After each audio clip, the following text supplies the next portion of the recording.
basis. So I will argue that no force is possible in Cavendish's natural philosophy, thus actions like rape cannot exist. The fact that rape cannot be accounted for is a flaw in Cavendish's philosophy and has serious implications for her understanding of society. So first, I want to talk about animate and inanimate matter. So Cavendish says this in her Observations upon Experimental Philosophy. So she says, this inanimate part of matter had no self-motion, but was carried along in all the actions of the animate degree, and so was not moving, but moved, which animate part of matter being again of 2 degrees, sensitive and rational, the rational being so pure, fine, and subtle that it gave only directions to the sensitive, and made figures in its own degree to the sensitive degree of matter, whose office was to execute both the rational part's design and to work those various figures that are perceived in nature. And those 3 degrees were so inseparably commixed in the body of nature that none could be without the other in any part or creature of nature. So here Cavendish is positing that the sensitive parts of nature are burdened with moving the inanimate parts because the rational parts are pure and thus can direct the sensitive. And in addition to that, the sensitive, rational, and perceptive parts are all of nature are all commixed and exist in a mixture in all things in nature. So she goes on to give a great example of the construction of a house to state what the animate and inanimate and rational and sensitive parts do. So she says, for as in the construction of a house, there is first required an architect or surveyor who orders and designs the building and puts the laborers to work. Next, the laborers are workmen themselves, and lastly, the materials of which the house is built. So here, the rational parts of matter are the architect that plans and commands what is to be done. The sensitive parts of matter are the laborers who carry out the plans. And then the inanimate matter is the materials the sensitive parts use to perform their motions. So moving on, she also has self-motion, self-knowledge, and perception in all parts of nature. And so for Cavendish, these are inextricably linked together in all parts of nature. She says that, yet self-knowledge is the ground or fundamental cause of perception, for were there not self-knowledge, there could not be perception. By reason, perceptions are nothing else but particular exterior knowledge or knowledges of exterior parts and actions. So here she's saying that perception can only come from self-knowledge because the parts in nature must be able to know when to move themselves on the occasion of an exterior in a second. And so thus, for the parts of nature to perceive, it must have the self-knowledge to know how to respond to those exterior objects. And then she also says that self-motion is throughout the body of nature, and that no part or figure, how small soever, can be without self-motion. According as the motions are, so are the parts. For infinite changes of motions produce infinite varieties of figures. So here she's saying that all parts in nature have self-motion, otherwise there would be no movement at all. And in addition, one finite part can have infinite motion, so that nothing in nature can ever be destroyed, but allows for constant self-motion to occur. So ultimately, Cavendish is positing a natural philosophy in which all parts of nature are self-moving, have self-knowledge, and have this perception. So moving on, she has this really interesting use of causation. So self-motion, self-knowledge, and perception allow Cavendish to posit that the parts of matter move themselves on occasion of an object coming toward. For example, it may be the case that paper can rip. Because nature has made paper to have self-knowledge, self-motion, and perception, the paper does not necessarily always have to rip because it can choose whether to move itself on the occasion of something attempting to rip it. So, for example. Oh, nice. So like if we're doing this, then the paper has the self-knowledge to know that, and the perception to know that my hand is coming towards it. And on occasion of my hand coming towards it, it's moving itself in this motion. And so that it's not my hand that's causing this paper to move like this, it's the paper itself. Thank you. So the liberty of nature allows for the liberty in all her parts. So therefore, all things can move in any way they choose, to, and are not necessitated to move in designated ways. Here, Cavendish states that if all things are self-moving, then they have freedom. So she provides this quote, self-motion is the only cause of the various parts and changes of figures, and that when parts move or separate themselves from parts, they move and join to other parts at the same point of time. I do not mean that the parts do drive or press upon each other, for those are forced and constrained actions, whereas natural self-motions are free and voluntary. So here Cavendish is arguing that when objects are moving together, it's never through a bumping or forcing. Rather, both objects are voluntarily moving because they have this self-motion, self-knowledge, and perception. So this self-motion allows things in nature to move as they will themselves, and are never forced to move by any external object. Okay, so thus we can state that no force is possible in nature, or Cavendish states that no force is possible in nature.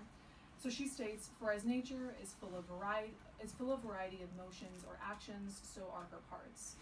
Or else she could not be said self-moving, if she were bound to certain actions and had not liberty to move as she pleases. For though God, the author of nature, has ordered her so, that she cannot work beyond her own nature, that is, beyond matter, yet has she freedom to move as she will. So because nature's parts have this self-knowledge, perception, and self-motion, all things have the freedom to move as they will. And if that is the case, then no creatures and their parts are being forced to move in any certain way. And so thus, force is not possible in nature if all things have the freedom to move as they will. Okay, so this is where my thesis comes in. So here I just laid out my argument in which rape is not possible in Cavendish's philosophy. So first, rape is an action that an individual does not freely choose but is forced against their will. So if there's no force in Cavendish's natural philosophy, then rape is not possible. According to Cavendish, there is no force in nature. However, we know that rape does exist in society, and therefore there must be a flaw in Cavendish's argument, and this argument cannot be sound. So rape is an action in which one individual is forcing their will onto another person, and ultimately an action like rape is a direct action of force on one individual to another, in which an individual cannot choose to be raped. So the very definition of rape is non-consensual sexual interactions from one individual to another. Therefore, if Cavendish's argument about self-motion, free will, and things in nature having the ability to choose their actions is true, then actions like rape lead to serious implications for the soundness of our view and for society, because we do know that rape is something that exists. Okay, so a possible response that I found was from Karen Detlefson in her article, Reason and Freedom, Margaret Cavendish on the Order and Disorder of Nature. So she really focuses on disorder in her paper, and I am using her use of disorder to possibly provide provide how Cavendish might say that rape is disorder. So she states, disorders of nature come about just as they come about in human societies, by a part within nature refusing to obey the rational suggestion of another, and having the power to disobey because nature as a whole is not exercising through going control over its parts. So the idea here is that disorder within nature is bound to, well, this is what Detlefson is gathering, is that disorder within nature is bound to occur because things may not act according to the norm. Therefore, rape is an action in which the norm is not being followed by individuals within nature and thus is becoming disorderly. However, I would argue that that is an incorrect way to understand Cavendish. So disorder is not force. Cavendish explains that disorder arises actually from free will, specifically because those things are not choosing to behave in the norm or as they should.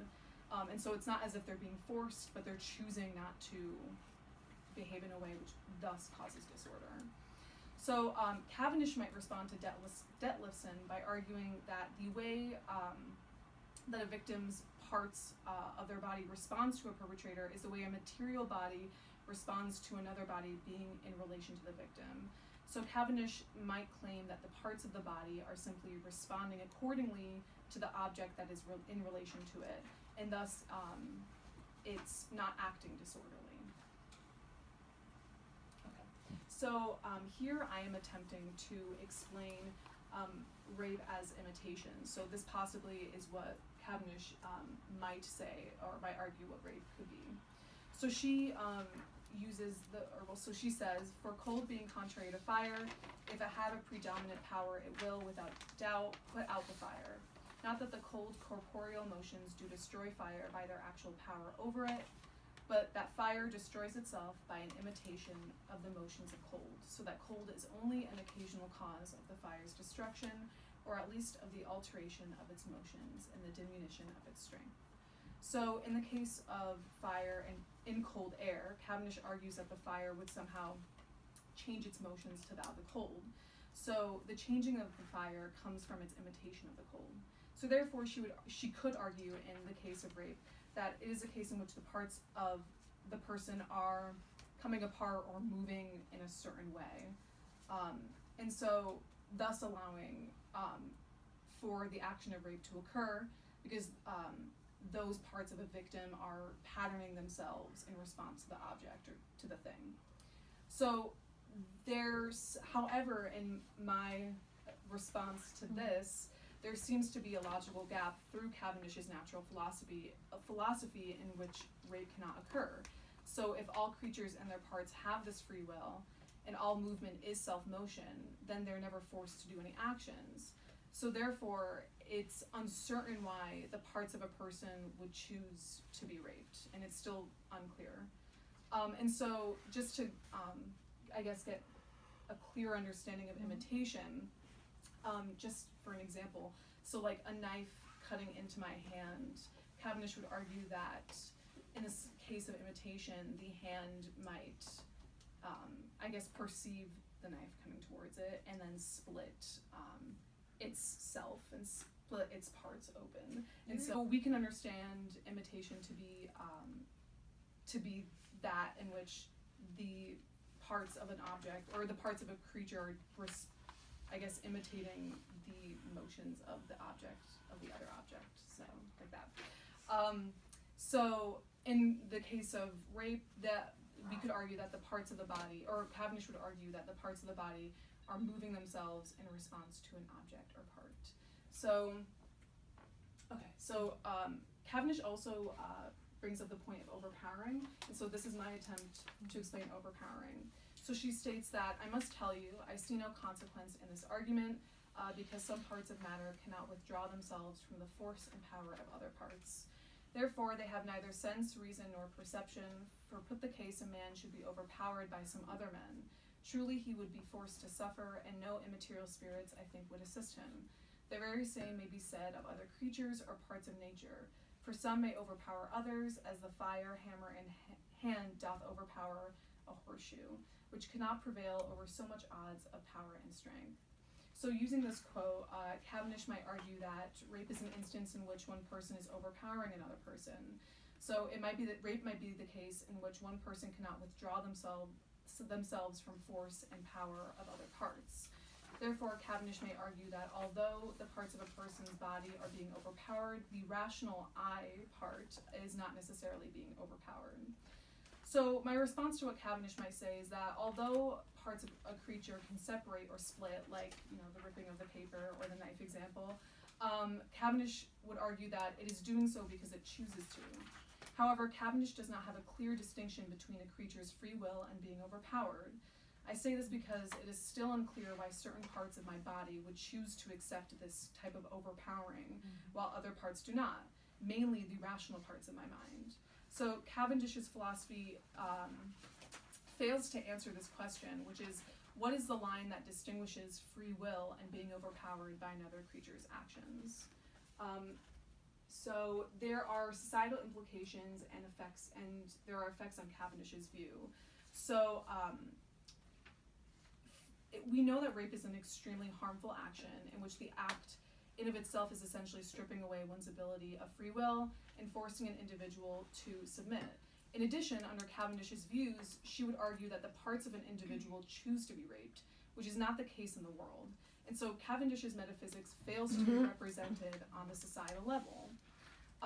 And so if Cavendish's views were applied within society, rape wouldn't even be able to occur, but also in another sense, her views make it seem like individuals choose to be raped, which forces society to not come to the aid of those that have been impacted by rape, because they'll see it as a choice. So ultimately, rape is a real action within society that Cavendish's natural philosophy cannot support and claim exists.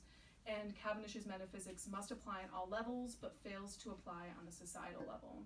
So she still needs to rectify the fact that no force can occur, and all parts of nature are free to choose their action, but then there exist instances in which the creature or their parts would not choose to be raped. So there's still a discrepancy that needs to be had.